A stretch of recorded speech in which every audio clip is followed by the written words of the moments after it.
We're now on Chapter 5, Foundations of Firefighting Tactics and Strategies. The objectives of this chapter are to describe the process of developing the firefighting strategy and tactics involved in planning, locating, confining, extinguishing, and overhauling fires in buildings and other special fire situations. Discuss the methods used for the determination of the proper fire operating mode, offensive, transitional, defensive, or non-attack mode. To define the term size up and explain the steps and factors involved in making a size up. Review the fire strategy and tactics used by firefighters and apply fire behavior characteristics discussed in the text to the situations reviewed. To describe difficult fire situations encountered by firefighters and the strategies and tactics they should use to resolve these situations. This chapter concentrates on structure fires and fire behavior patterns most likely to be encountered.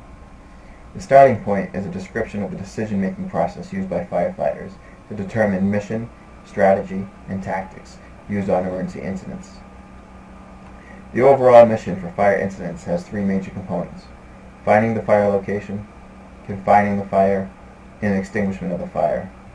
These components serve as the foundation of concern for setting the overall incident strategy, as well as the priority of activities to be completed in the plan. Once these components are considered, the incident commander then can look at specific steps in the incident size-up. The size-up is a method used by firefighters to identify the problem presented by the incident. Once the problems are identified, size-up procedures are used to determine the best overall strategy to be used to solve the problem. The tactics are those actions needed to complete the strategy or plan. The overall mission for firefighters responding to a fire incident is locate the fire, confine the fire, and extinguish the fire. These three areas are accomplished quickly and safely when the correct strategy and tactics are developed for the situation. Developing the strategy and tactics for an emergency incident is a 5-step process. The first step is the identification of the problem posed by the incident. To start developing an overall strategy on emergency incidents, the decision-making model is used. The 5 steps of the decision-making model are: 1. Identify the problem. 2. Identify solutions to solve the problem. 3. Select the best solutions based on the situation or circumstances. 4. Implement the solution. 5. Re-examine the solution to see if it's working. If not, start over. An important aspect of the size-up process is deciding the best mode of attack on a fire. The attack modes are offensive mode, transitional mode, defensive mode, and the non-attack mode. The non-attack mode is sometimes referred to as a passive approach. The most effective means of fire extinguishment in many situations is the offensive or direct attack mode. Firefighter using the direct attack mode enter the building with a straight or solid hose stream to deliver a water supply directly to the fire base. The transitional mode redirects the strategy because of changing circumstances. It is a phase that is passed through as the operations are shifted from one mode to another. Care needs to be taken because hose lines protecting firefighters' positions are being moved or can be accidentally shut off, leaving them exposed to fire, heat, and smoke. The need to confine a fire inside a structure is the purpose of a defensive attack mode. During a fire attack, the defensive attack mode is used in situations where the temperature is increasing and it appears that the room is ready to go into a flashover event. A short burst of water is aimed at the ceiling to cool the superheated gases in the upper levels of the room. This action can delay flashover long enough for firefighters to apply water using direct attack method by directing the water to the seat of the fire or to make a safe exit from the environment. Water applied to the ceiling area should only be enough to cool it down slightly. Too much cooling will impact the balance of the thermal airing in the confined space. We talked about this back in last chapter, Chapter 4. The defensive mode is also used when a building is fully involved in fire and is threatening structures nearby. In this attack mode, efforts are made to protect the exposed properties. Some emergency incidents present conditions posing an undue threat to firefighters' lives. One example is the potential levy, which should be considered at all incidences where closed containers of liquid are exposed to fires. The non-attack mode is also recognized as an important tactic when faced with fires involving poisons, pesticides, or paint, where runoff from water hoses streams could spread toxic materials into the groundwater. The decision to use the non-attack mode cannot be made without careful consideration and by making every effort to include the owner in the decision-making process. Generally, if the building owner can be contacted and is given a complete explanation of the situation, including an analysis of the risks, the owner will better understand the strategic decisions of the fire department. To improve the size-up process, the fire service has developed a number of acronyms to assist in developing the size-up. The first one, presented by the National Fire Academy staff, is RECIO-VS. Each letter represents one of the 7 components used to develop a strategy. The first 5 are in priority order. The last 2 may be used at any point to support the first 5. RECIO-VS stands for rescue, exposures, confinement, extinguishment, overhaul, ventilation, and salvage. The type of construction includes the building components, materials, and extent of their fire-resistive abilities. The National Fire Protection Association, the NFPA, has divided the fire construction of buildings into 5 major classifications. These are Type 1 through 5. Type 1 construction is called fire-resistive construction. The columns, beams, floors, walls, and roof are made out of materials classified as non-combustible. Type 2 construction is referred to as non-combustible construction. It can either be protected or unprotected.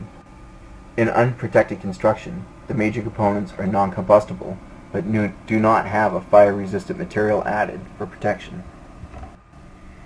Type 3 construction is called ordinary construction. The ordinary construction type of building has exterior walls made out of masonry materials. The interior walls and materials are permitted to be partially or wholly combustible. Type 4 construction is called heavy timber. Like Type 3 construction, the exterior walls of Type 4 are masonry. However, the interior columns and beams are generally solid heavy wood. Type 5 construction is wood frame construction. In Type 5, all major structural components can be made of combustible materials. The primary support for the building is from the wood components that offer little or no fire-resistant protection. In size-up, the occupancy or use of the building can provide information about a building's use and contents. Loss of lives in building fires is always a concern where large numbers of people gather. Knowing the manpower resources responding on the initial assignment, including the number, type of pumping, and ladder capability, is important. By knowing and understanding these limitations, additional needed resources can be requested using experience or departmental standing operating procedures, SOPs, as a basis to determine the type and amount needed. The priorities of the fire department at the fire scene are protection of life, fire containment, and property protection. To save lives, it sometimes becomes necessary to conduct an aggressive primary search for fire victims during the first few moments after arrival. This process is referred to as the primary search. The entry should be by a search team properly equipped with full protective clothing, including breathing apparatus with a personal alert safety system, PASS, in place and in operation.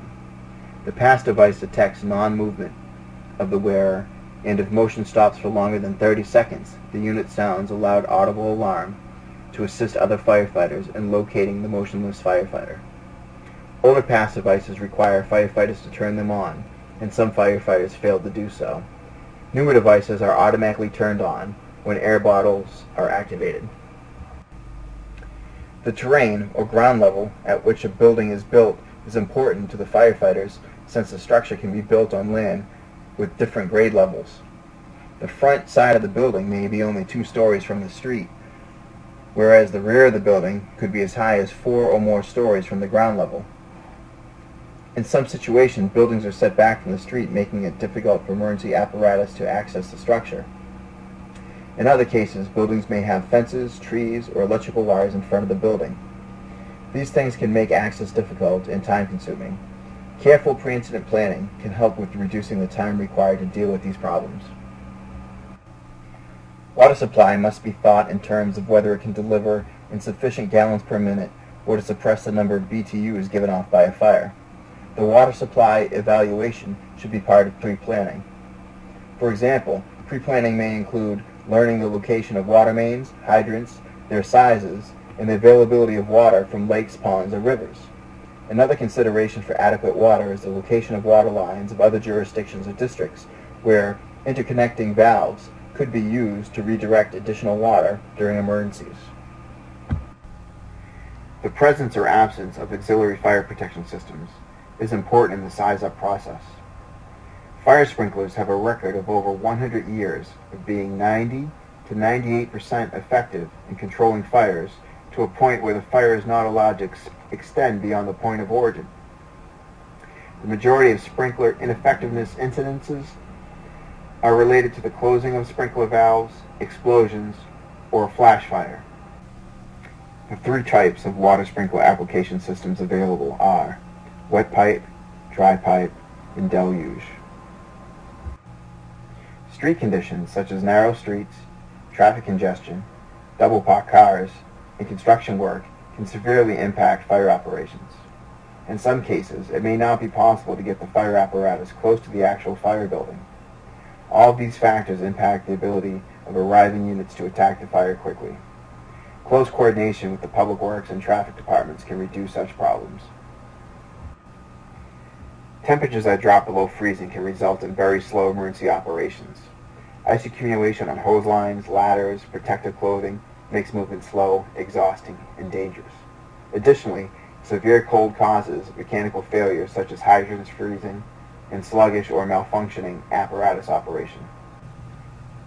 High temperatures and high or low relative humidity conditions also seriously affect the amount of work firefighters can do, because protective clothing holds body heat in and thus increases body temperature.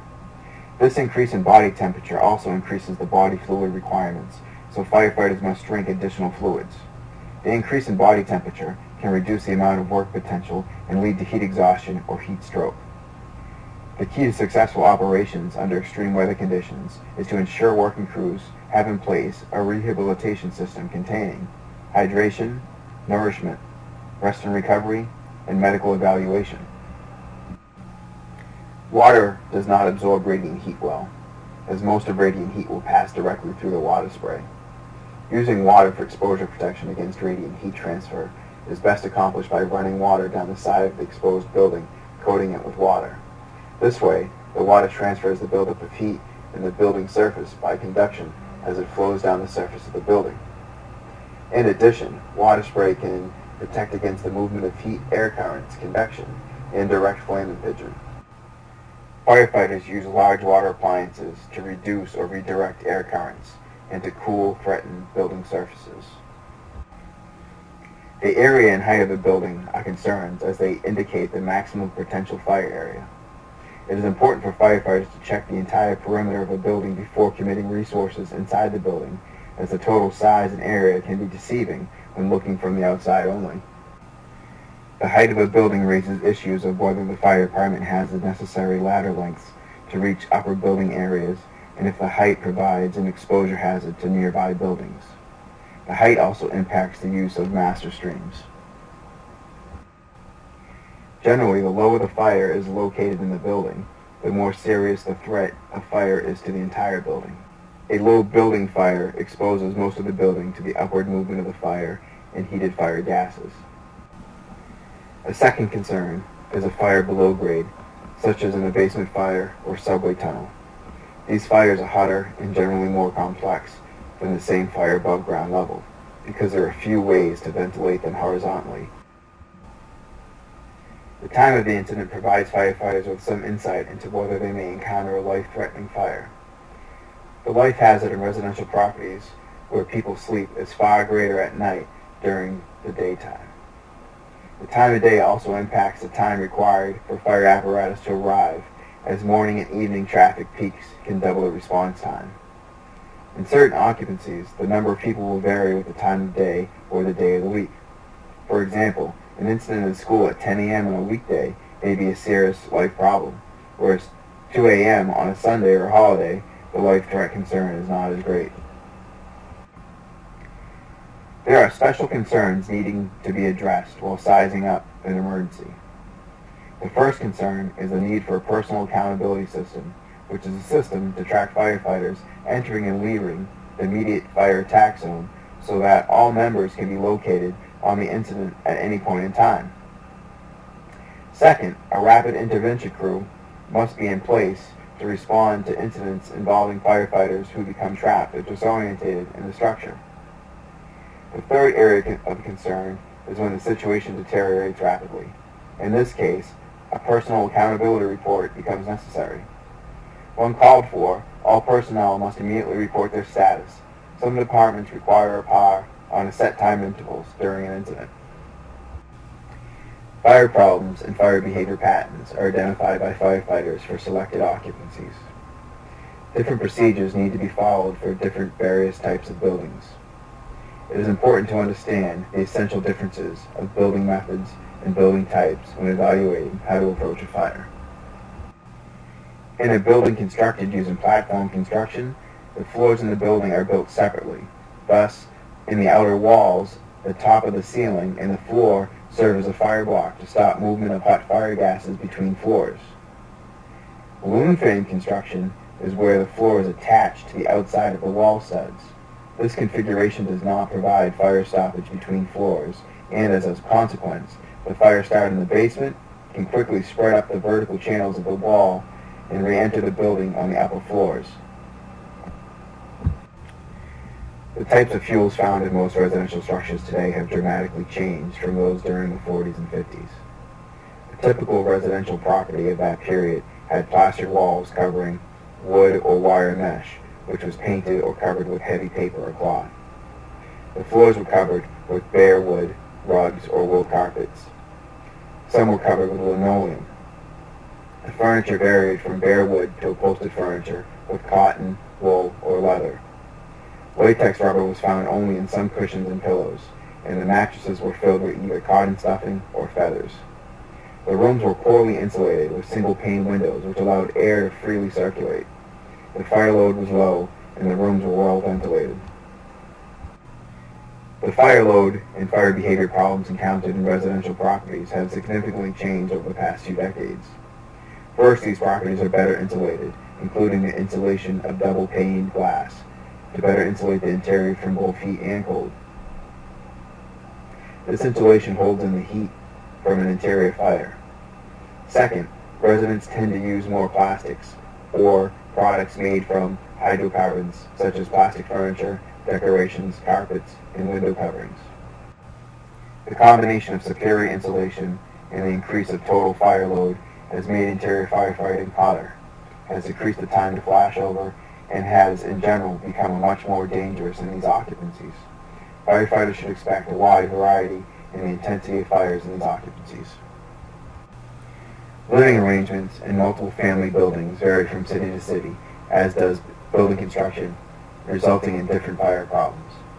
In some cities, these dwellings are three-story buildings built with wood frame construction. A separate family resides on each floor.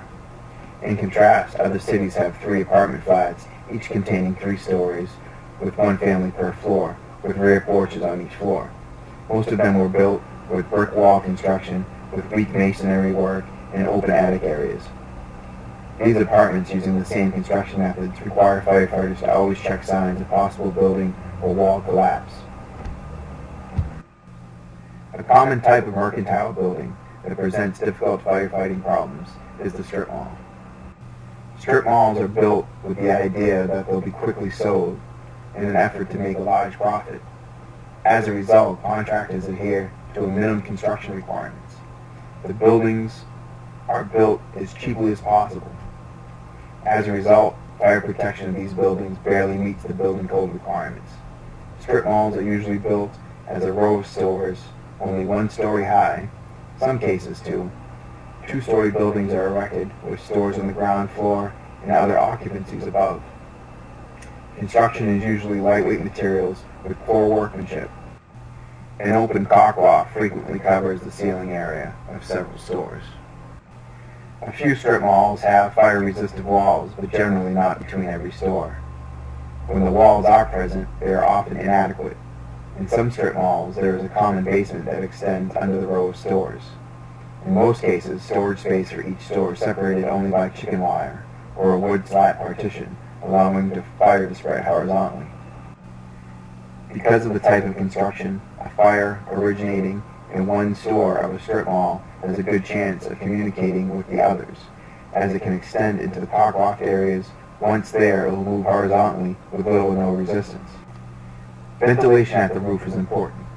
A large hole should be cut to draw and release the heated fire gases out and delay the horizontal travel. It is recommended that the hole be cut directly over the fire. Hotels were not designed with fire safety in mind. Many were built with vertical openings inside the building to allow vertical movement of fire into the upper portions where the occupants sleep. Older hotels were built with open stairways and rooms off corridors, using the windows over the doorway to provide ventilation for the room. These windows are called transoms. They allowed fire and hot gases traveling into the hallway to enter the room through the upper levels of the corridor. These older windows are being replaced with central air and heating units, which require the room and hallway to be enclosed. Central heating, ventilation, and air conditioning, otherwise known as HVAC systems, present a different problem. These units can circulate hot fire gases through the building if the unit is not provided with fire dampers. Fire dampers are used to prevent movement of heated fire gases in the duct system. They use a fire-resistant shutter that is operated by a fusible link inside the duct to stop movement of hot gases. In the newer HVAC systems, they automatically shut down the fan in the event of a fire to prevent the air and smoke in the duct from being circulated.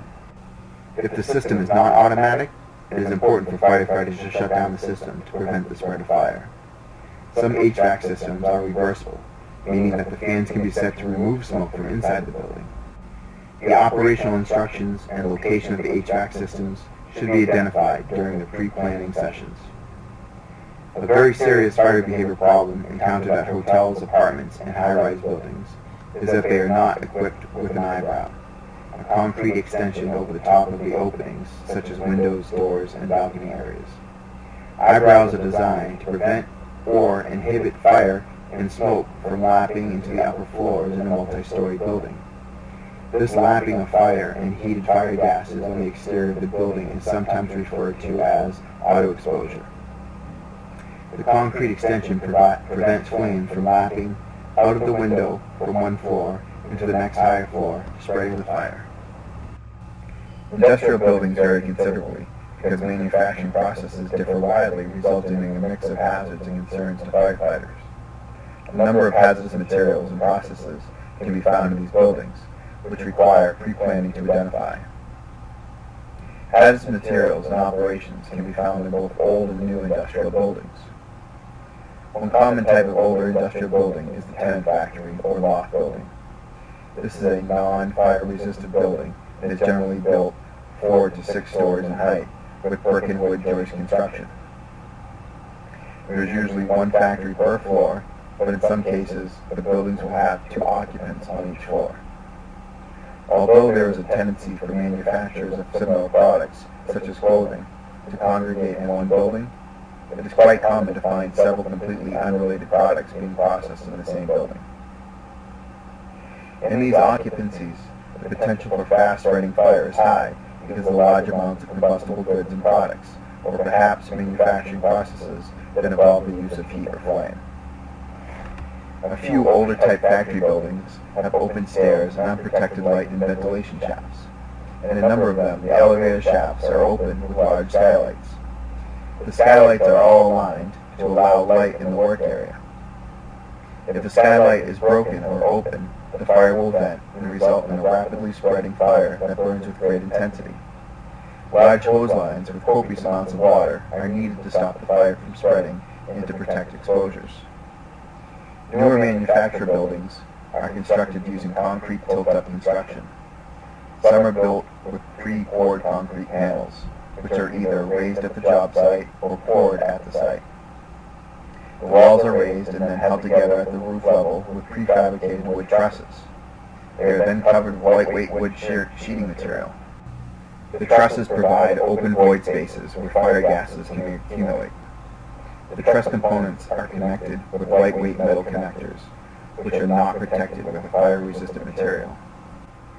Fire quickly weakens the metal truss connections or wood trusses, which can lead to the collapse of the roof. Although services may considerably vary among religious groups, churches and other buildings where services are conducted are similar in construction. Therefore, when we refer to church fires, we include any building used regularly for religious services fitting the occupancy description. In church fires, the construction feature that usually leads to a church's destruction is the large hanging ceiling or cock loft. Once the fire reaches this area, it will burn without interference because the area is virtually inaccessible. Generally, the ceiling is too high to be opened from below, the walls are too thick to be pierced, and the roof is an unsafe area to work. If the church has a steeple, chances are the fire will probably advance there and eventually result in its collapse. The height of the steeple may require aerial streams. Therefore, when placing the apparatus, firefighters should consider the distance of the steeple may fall. Always protect personnel and equipment by providing enough space for wall collapse. Many churches are interconnected to a rectory or living quarters by an unprotected passageway, which could allow fire to travel unless prevented by a large protective hose streams. The life safety record for church fires is good. Very few have resulted in multiple deaths. This could be due to the fact that they are not frequently occupied, and most church fires occur when the congregation is not present. Although the fire load from the contents may not be high, church fires can be very difficult and dangerous, as the roofs are generally steep, with wide open attic areas, which encourage rapid fire spread. Although most states require schools to conduct practice fire drills and maintain fire-resistive construction standards, we are still faced with fatal school fires. In recent years, there has been a significant improvement in the use of fire-resistant construction materials in new schools. Nevertheless, firefighters still need to be concerned as a number of older schools are still in use. Ventilation at school fires should be performed with the objective of directing the smoke and heat away from the corridors and stairways. Hose lines should be placed in locations to support the protection of these vital escape routes. Schools may also use modular classrooms. They are limited in height and require to have at least 2-hour fire-resistant construction, with special fire-resistant requirements imposed on the construction materials used for the walls, floors, and ceilings. They are normally located in groups of 2 to 4 units, each with 2 exits for each classroom. These modular structures are relatively inexpensive and have had an outstanding fire record. Basements are good locations for storage of combustible items, as they are generally located away from the main floor area. As a result, a fire in the basement can become fully developed and present a very hot, smoky fire situation where visibility is limited. In many cases, the basement will be stuffed with old furniture, other combustibles, and discarded items, significantly increasing the fire load and making advancement with hose lines difficult. Basements are usually large, and some not sectioned off, leaving a wide open area of combustibles that can provide a large, hot, fast-moving fire. Another problem facing firefighters is the distance between basement entrances. In many cases, there is a great distance, which requires a long hose pole to get the nozzle within striking distance of the fire. In some cases, an apartment basement is the area where utilities enter the building. In this situation, there is a possibility of a gas ignition when the fire melts the piping connections at the gas meter or an explosion from a leak. It is essential that the gas service be shut off as soon as possible. When the electrical service enters the apartment complex in the basement, it is imperative that the electrical service be disconnected for protection of the working firefighters. In some cases, the electrical service can be shut off by cutting the electrical lines at the drip loop or meter head, located on the outside of the building. Because fires burn upward, attic fires respond quickly to proper vertical ventilation. Attic fires should be attacked as fast as possible with inch and three-quarter line, equipped with a fog or spray nozzle. The line should be taken inside the building and advanced to the attic through the scuttle hole or attic stairway. If the scuttle hole or attic stairway cannot be readily found, then the ceiling should be opened from below and a ladder extended into the opening. As little water as possible should be used to control the fire. Salvage operations should be started on the floor below the fire as soon as possible. If very little water is used, there will be ample time to spread salvage covers before the water comes through the ceiling. In a flat roof building, the attic space is approximately 3 feet deep and provides an opening space between the underside of the roof and the top side of the ceiling. This open area allows fire gases to accumulate, thus heating the entire underside of the roof area. Several forces work to spread the fire. First, the heat from the fire gases preheat the combustible construction materials, lowering the amount of heat needed for ignition. This increases the speed of the fire spread. Second, when these flammable gases accumulate and are ignited, they produce a very fast-spreading fire. One flammable gas present at most fires is carbon monoxide, an odorless, colorless, tasteless, flammable gas that has a wide explosive range from 12.5% to 74%, with an ignition temperature of around 1204 degrees Fahrenheit. It is produced by incomplete combustion and is mainly responsible for much of the fire spread encountered by firefighters. When conducting topside ventilation on a flat roof, always work with the wind at your back, or the side from where the wind is blowing, called the windward side. This will keep the smoke and hot gases downwind from you. The opposite side is called the leeward side, or the side where the wind is blowing. The steep inclines of peaked roofs encourage the use of aerial ladders, as ladders will provide a stable, flat work surface. However, aerial platform access is not always possible, and the ventilation will need to be done using roof ladders. The roof ladder is kept from slipping by securing the hooks over the roof ridge. In this position, the roof ladder evenly distributes the weight of the firefighter over a large area of the roof. This is important to remember, as a sloped or peaked roof is designated to carry less weight than a flat roof. In some cases, because the roof is designated to carry less weight, the dimensions of the lumber are often smaller for the lumber used on a flat roof. A vent hole is cut as close to the ridge as possible without damaging the underlying rafters. The cut should be as directly over the fire as possible, on the leeward side of the roof. Use a pike pole and make sure the vent hole is continuous through the ceiling into the area being vented. A carport is a freestanding structure that's open on all sides. It is designed and built with a flat roof, only large enough to keep the elements off the stored vehicle. Such carports are open, and as a result, the vehicles are subject to vandalism and arson. Multiple vehicle fires have been encountered where flammable liquids were used to ignite a number of these unprotected vehicles at the same time. The situation provides the opportunity for flammable liquid involvement from exposed fuel tanks. This type of fire can be attacked using 1 2.5-inch line or 2 inch and 3/4 line supported by an adequate water supply. A fast, direct attack with clotheslines in most cases is sufficient to quickly control these types of fires. The carport itself is not much of a fire problem because it's constructed using a minimum amount of combustible materials. Attached garages may be found next to 1 or 2-story residence. A 1-story dwelling will require that a line be taken inside the house to prevent extension of fire into this area. The 2-story residence will require a direct attack on the fire in the garage area and then a line upstairs to check the upward fire extension. Firefighters must understand the basic principles of firefighting and the characteristics of fire behavior. There are 5 steps used in the decision-making process that determine the need for strategy and tactics of firefighting. The priority of tactical actions, in most cases, are set around 3 efforts: to locate the fire, to confine the fire, and to extinguish the fire. These efforts are made by also determining the fire attack will be direct mode, indirect mode, or non-attack mode. Life safety concerns for occupants and firefighters, as well as concerns for the environment, determine the mode.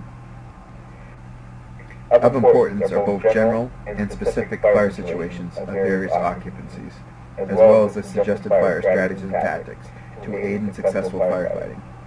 effective, efficient, and safe firefighting applies knowledge of the fire behavior characteristics discussed early in the chapters of this text and an understanding of fire behavior in various situations. And this concludes Chapter 5, Foundations of Firefighting Tactics and Strategies. Thank you.